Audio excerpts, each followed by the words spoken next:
मेरे प्रिय विद्यार्थियों, आज पुनः हमारे इस चैनल में आपका हार्दिक स्वागत है।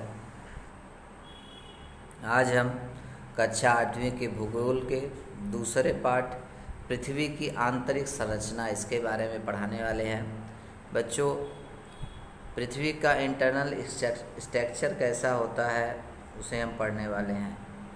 कि देखिए, हर चीज़ की क्या होती है, एक संरचना होती है, और वह संरचना कैसे हुई, प्रकृति में इसकी संरचना कैसे हुई, इसका हम अध्ययन करेंगे। देखिए बच्चों, भौगोलिक स्पष्टीकरण में बताया है, दूध का एग्जाम्पल दिया गया है। दूध एक द्रव अवस्था में होता है, जैसे उसको उबाला जाता है।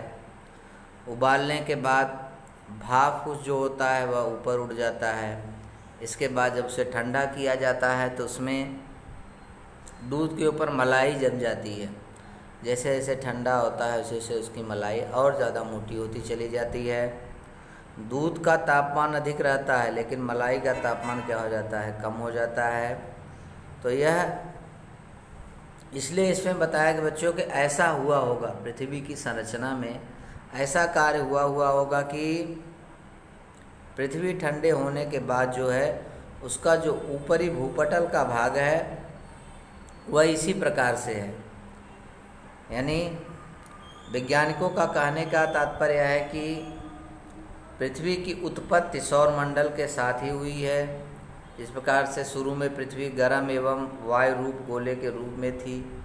अपने अक्ष पर घूमते घूमते वह ठंडी हो गई।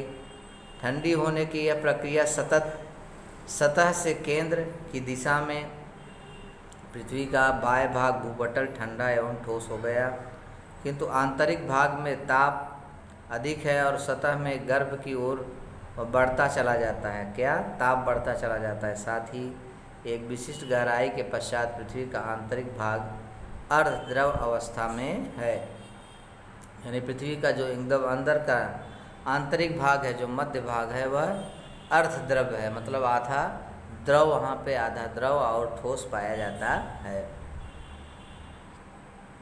मनुष्य के मन में है जिज्ञासा है कि पृथ्वी की आंतरिक संरचना वास्तव में कैसी है, यह देखना प्रत्यक्ष निरीक्षण अभी तक संभव नहीं हुआ है। इसके लिए ज्वालामुखी से बाहर निकलने वाले पदार्थों में भूकंपी तरंगों का मुख्य रूप से अध्ययन किया गया है।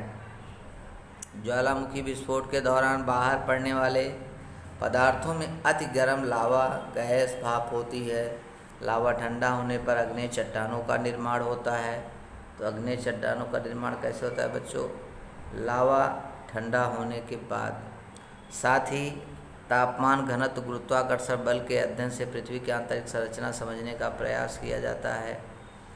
जैसे गहरी खान में जाने पर तापमान अधिक होता है। जैसे खुदाई जब की जाती है बच्चों, जैसे कोयले की खान या और सब चीज़ों की खान, जितने गहराई पे जाते हैं गर्म तापमान होता चला जाता है। वैसे ही ज्वालामुखी विस्फोट से बाहर आया लावा तप्त होता है, यानी गर्म होता है। इससे अनुमान लगाया गया है कि पृथ्वी के आंतरिक भाग तप्त एवं प्रवाही तरल अवस्था में होगा।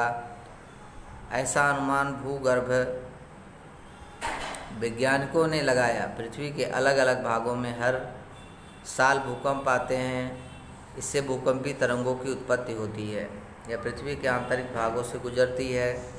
उनकी दिशा एवं गति का अध्ययन कर आंतरिक भाग की संरचना का अनुमान लगाया जाता है। भूपटल के अध्ययन हेतु मानव ने वेधन छिद्र भी किए हैं। वेधन छिद्र मतलब होता है बच्चों, किसी चीज़ को क्या कर देना, उसमें होल कर देना, वेधन होता है, आर पार कर देना। आगे चलिए बच्चों, यहाँ पे देखिए, पृथ्वी के सतह से पृथ्वी के गर्भ की ओर जाते समय, पृथ्वी के सतह से पृथ्वी के गर्भ यानी नीचे की तरफ जाते समय होने वाले पृथ्वी मुख्यतः तापमान और घनत्व का समावेश होता है वहाँ पे। तो आंतरिक संरचना बच्चों किस प्रकार से हुई है? भूपटल, मेटल और क्रोड पाया जाता है निचले भाग में। जैसे हम नीचे जाते हैं, भूपटल में महाद्वीपीय भूपटल और सागरी भूपटल होता है, और मेटल में ऊपरी मेटल और निचला मेटल होता है। क्रोड में बाहरी क्रोड और आंतरिक क्रोड। इस प्रकार से पृथ्वी की आंतरिक संरचना हुई है बच्चों। यहाँ देखिए आपको दर्शाया गया है आंतरिक क्रोड क्या होता है।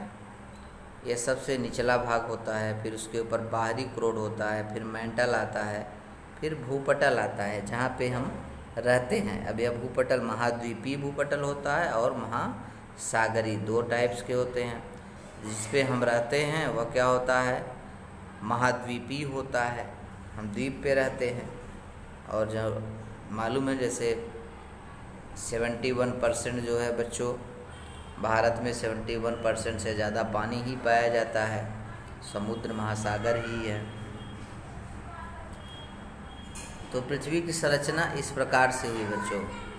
देखिए इस प्रकार जैसे इसमें दर्शाया गया इसी प्रकार से पृथ्वी की संरचना की गई है। सबसे पहला भूपटल आप समझिए। पृथ्वी का जो सबसे ऊपरी भाग होता है, ऊपरी परत जिस पे हम चलते हैं रहते हैं, उसे भूपटल के नाम से जाना जाता है। इसकी मोटाई सर्वत्र एक जैसी कि यहाँ पे दिया गया है पृथ्वी के किस प्रकार से जो है आंतरिक संरचना जानने के लिए आपको एक गतिविधि चरण है। देखिए यहाँ पे अलग अलग चरण किए गए हैं, अलग अलग बताया गया है कि इस प्रकार से पृथ्वी की संरचना हुई है। तो जो पृथ्वी की मोटाई है लगभग औसतन 30 किलोमीटर की है। इस परत में मुख्यतः ग्रेनाइट चट्टानें मिलती हैं। अक्सर ज़्यादा से ज़्यादा क्या पाई जाती हैं, ग्रेनाइट चट्टानें। तो देखिए यहाँ पे एक चित्र आपको दर्शाया गया है। देखिए तो इस प्रकार से पृथ्वी की संरचना होती है। ऊपर का भाग स्थल मंडल, भूपटल लगभग 30 किलोमीटर इतना ज़्यादा होता है। इसके बाद सेकंड आता है जो है ऊपरी मेंटल आता है, फिर निचला मेंटल आता है।